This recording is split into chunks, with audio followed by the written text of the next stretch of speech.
So before I eat anything, before I even look at my phone, this is what I do every single morning to maintain a healthy gut, but also continue healing it ever since I finished the gut reset. So I have some warm filtered water with lemon, a tiny pinch of sea salt, and 5 grams of L-glutamine. And the reason I love this is because L-glutamine is basically food for your gut lining. It feeds the cells that line your intestines so they can actually repair themselves. And an empty stomach just means it goes straight there without any competition. It's such a simple thing, but it honestly makes a big difference. Then I go outside, ideally no phone, just me and the dog, a bit of natural light, fresh air, easy movement. And this is actually doing something physiologically. It shifts your body into rest and digest mode, which sounds simple, but your gut can only heal in that state. When you're stressed or rushing around constantly, your digestion is genuinely the last thing your body prioritizes. So the dog walk is really a non-negotiable for me, but also for Scout.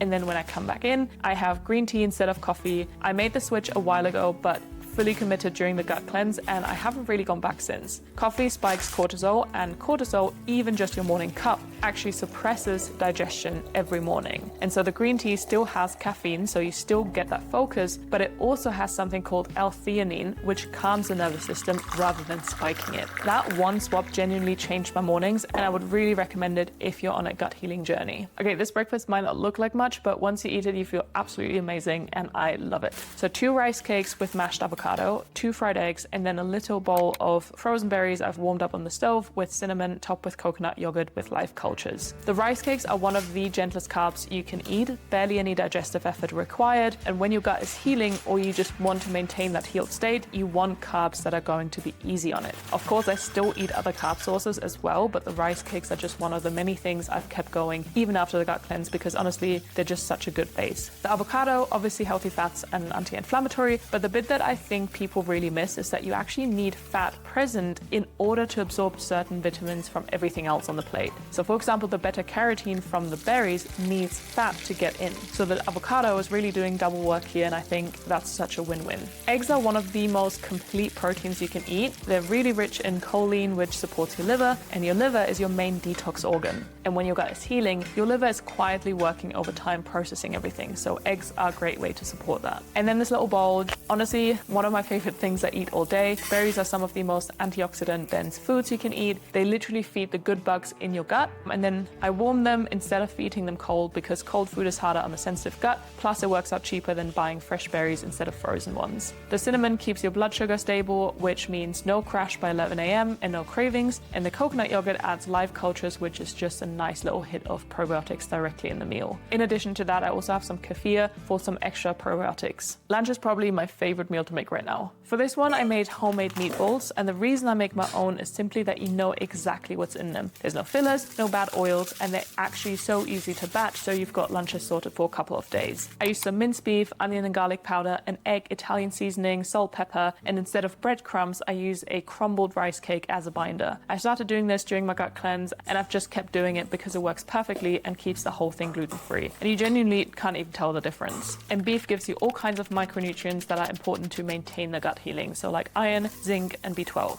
And I especially like this one because it's mixed with some beef organs like heart and liver, which are one of the most nutrient-dense foods out there. And then for the salad base, I use some rocket, roasted carrots, beets, walnuts, olive oil, and balsamic glaze over everything. Rocket has a slightly bitter flavor, and that bitterness actually signals your body to produce bile, which you need to digest fat. And the roasted carrots instead of raw, because cooking them makes the nutrients more available, not less, which I didn't know for the longest time either. Beets are one of the best foods for your liver. Walnuts are good for some omega-3s and therefore anti-inflammatory. And then olive oil, there's a compound in it that has a similar anti-inflammatory effect to ibuprofen, except unlike ibuprofen, which actually damages your gut lining, olive oil protects it. Okay, and then I need to talk about the snack because this is what has absolutely killed my sugar cravings. When you start eating for your gut, your taste buds genuinely reset. Things that used to taste bland start tasting incredible. And a frozen banana dipped in 80% dark chocolate, so good, I'm actually obsessed. And the banana feeds your good gut bacteria, especially when it's slightly underripe, and the dark chocolate at 80% or above has compounds shown to increase beneficial bacteria in the gut. It's also got magnesium, which most of us are depleted in, especially when stressed. So it's basically a snack that's also really doing something for our bodies. Couldn't love it more. And then for dinner, this is my favorite kind of meal because it's super simple, but still tastes incredible. And everything goes in the oven, so you're not getting multiple pans dirty, you're not faffing around with the hob and getting all that dirty either. So what I do is roast the chicken legs, roast the purple sweet potato for maybe 30 to 45 minutes, depending on your oven. And then the kale I do in batches because it only takes 15 minutes, but you want to roast it all spread out without overlapping so all the pieces come out with a nice crunch to them.